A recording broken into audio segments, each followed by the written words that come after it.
But today I wanted to talk about something that in our own liberal religious tradition, in our list of principles and purposes, the last tradition which we have listed says that our religious tradition draws from humanism as one of its traditions. And it's stated as this: it says, humanist teachings, which counsel us to heed the guidance of reason and the results of science, and warn us against idolatries of mind and spirit. And each year, the 21st of June is celebrated as World Humanist Day by humanists around the world. And it just so happens that that's tomorrow. So I thought we just might take a little time today to learn a bit more about this movement and its importance to our liberal religious tradition. Humanism is one of the most prominent strands of Unitarian Universalism. It's a belief that we can create a moral and ethical framework for our lives through reason and rationality without a belief in a personal deity or a higher power as a source of wisdom. It's a progressive philosophy of life without supernaturalism that affirms our ability as humans and our responsibility to lead these ethical lives that can help create the greater good for the entire world. Humanism is guided by reason, and it's inspired by compassion, and it's informed by experience, as one writer says. And it evolved through the ages. It's not something new. It came from the ancient Greek and Roman philosophers, from Confucianism and Taoism, through Judaism and the teachings of Jesus, through the Renaissance and through the Enlightenment, and it continues to develop today through the efforts of people who recognize that values and ideals are subject to change as our knowledge, our scientific knowledge and knowledge of the world and our understanding advances. The Reverend Bruce Cleary writes that humanism is not a particularly complicated idea. It's not a set of beliefs so much as it is a set of commitments. It means holding concern for this worldly matters rather than otherworldly matters, and being committed to that which improves the human condition in this world. So, although humanism's roots stretch back to the ancient philosophers, modern humanism can be said to have been born really in the early 20th century. And Unitarians and humanists do have a great deal in common. It's not just a surface similarity either. As a matter of fact, humanism, as an organized movement in the United States anyway, began within Unitarian churches. In the opening years of this century, actually, I'm sorry, the 20th century, not this century, John Dietrich, who was a Unitarian minister in Spokane, Washington, and later on in Minneapolis, he was preaching sort of a non-theistic religion that he called humanism. And in Des Moines, Iowa, a Unitarian minister named Curtis Reach was preaching a non-theistic religion that he called a religion of democracy. And when they met at a conference in 1917, they found these similarities that they had in their messages. And Reese, the one who was talking about a religion of democracy, grabbed onto Dietrich's label of humanism. There's an early 20th century Unitarian pamphlet, and it states this. It says, humanism is non-dogmatic and open-ended. It's the belief that human beings are the source of meaning and values. It is a scientific search, self-correcting and open to change with new knowledge and new insights. Humanism is deeply concerned with ethics and values, but rather than telling people what they should or should not do, it assists their search for values and it attempts to help them achieve full positive potential as human beings. Humanists see humanity as having the capacity for continued growth and development and they accept responsibility for encouraging that growth. So that definitely sounds like Unitarian Universalists, right? Throughout the 1920s, the humanist view attracted a lot of followers in our denomination. Eventually, the Humanist Fellowship was formed, largely and mostly by Unitarians who were at the University of Chicago. And that group later reorganized as the American Humanist Association. In 1933, a statement outlining the ideas of humanism were published. It was published under the title A Humanist Manifesto. I'm sure most of you here have at least heard of it. And of the 84 people who originally signed the document, over half were Unitarian ministers. And the most famous signatory on that, though not a Unitarian minister, was John Dewey, the philosopher, who happened to then be at Chicago and later at Columbia University. That manifesto stayed in place for a while. And then after World War II and during Vietnam, they felt there was a need to update that manifesto because the first one was a little positive in its outlook about how humans relate to each other. So the second manifesto, the updated one, was written in 1973 by Paul Kurtz, who was a philosophy professor, and Edwin Wilson, who was a Unitarian minister. And it also had a lot of UU signers.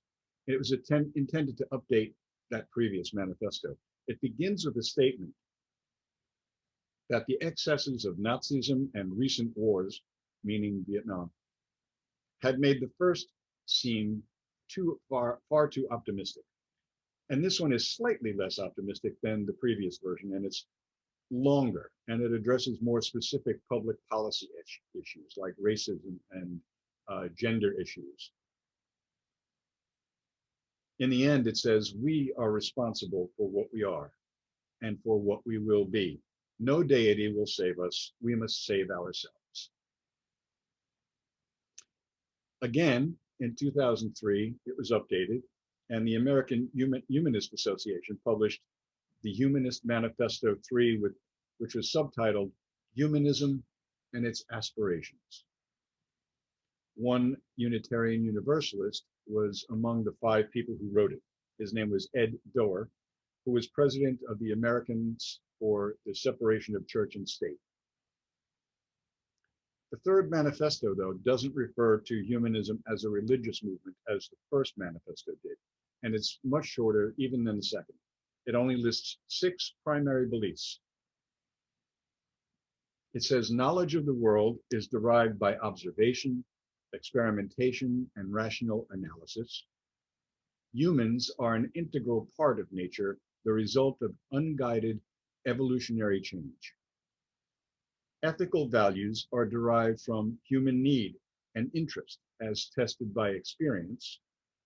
Life's fulfillment emerges from individual participation in the service of humane ideals. Humans are social by nature and find meaning in relationships. And working to benefit society maximizes individual happiness. In other words, if you work for everyone's happiness, you're going to be happy too.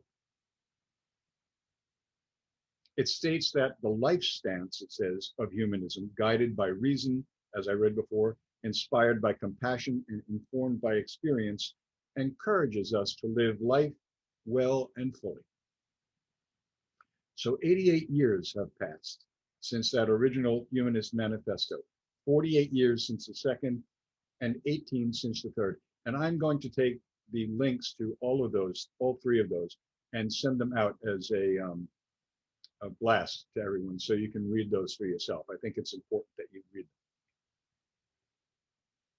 And these days, with so many people, Americans turning away from organized religion, humanism doesn't really seem as radical as it did in 1933.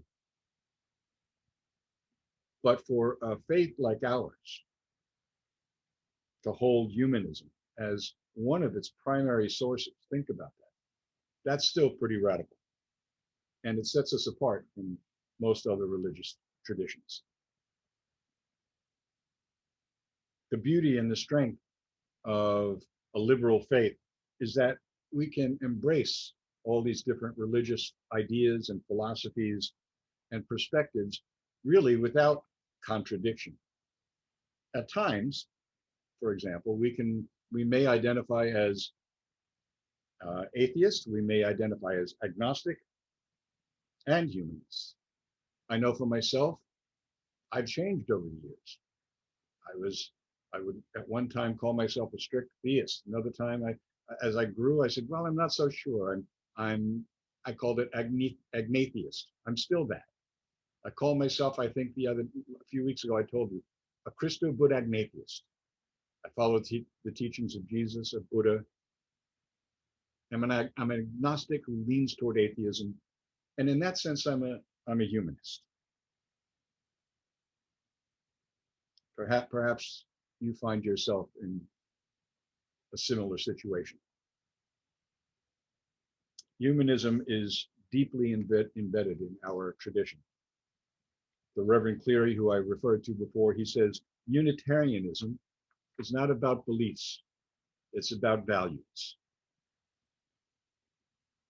Wherever we seek truth, wherever we seek enlightenment, whether it's in science, in mysticism, in prophecy, in Eastern religions, in Judaism, Christianity, or other religions, in nature or in goddess worship, we're open to individual differing paths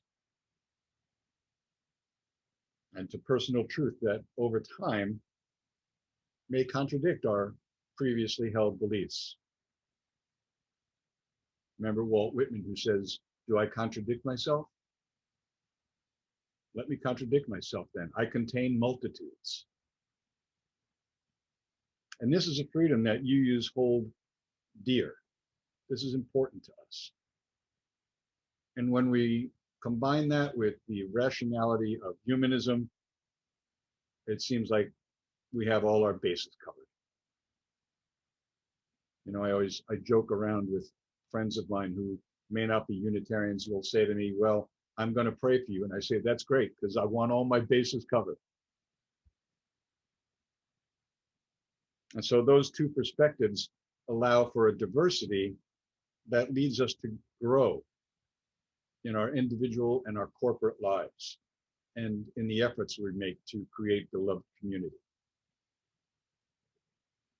And I think that the UU Humanist Association says it best when they say this. They say, we are religious in that we share with most Unitarian Universalists the natural desires for a beloved and accepting community, a purpose greater than ourselves, rituals and practices that resonate with our common humanity and shared mortality, and opportunities to work with other tough-minded, warm-hearted people to do good in the world and to help one another attain the greatest possible fulfillment in life. Since the early 20th century, humanism has been an influential part of our continually evolving religious tradition.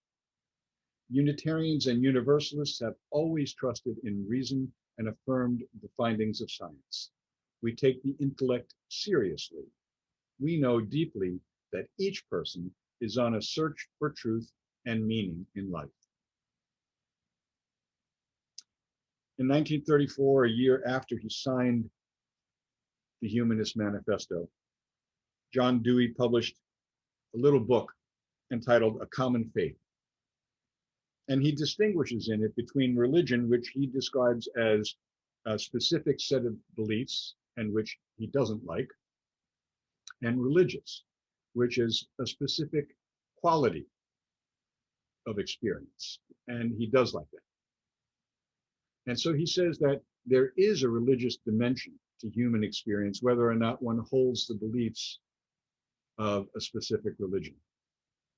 And he speaks out strongly against religion as an institutional force. So he was not pro-institutionalized religion, but he urges us to embrace the religious quality of being human in our lives. Maybe you felt that sometimes, right? I know I have. There have been times where I've just been overwhelmed just by the fact that I'm here at this point in time. At this time in our evolutionary history, we are here right now, and we can go outside and look up at the sky and look at the stars at night and look at the moon and the planets and the sun. We can go into nature and feel that religious experience. And we don't have to believe in God to experience that.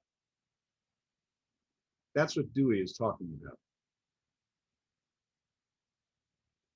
He wrote, "The sense of dignity of human nature is as religious as is the sense of awe and reverence when it rests upon a sense of human nature as a cooperating part of a larger whole.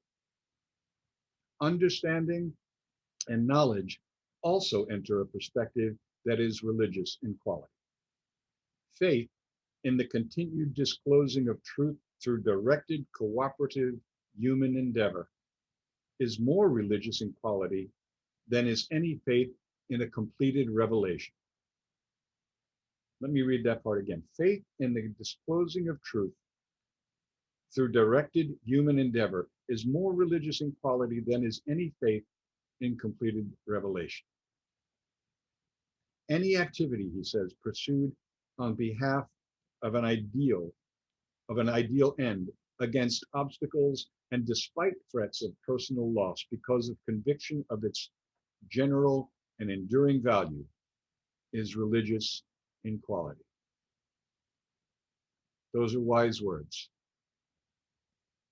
Let's take them at heart, take them to heart as we consider, again, our humanist roots as Unitarian Universalists. May it be so. If you enjoyed this video, please like us on YouTube, subscribe to our channel, and click on the bell to be notified whenever we post a new video.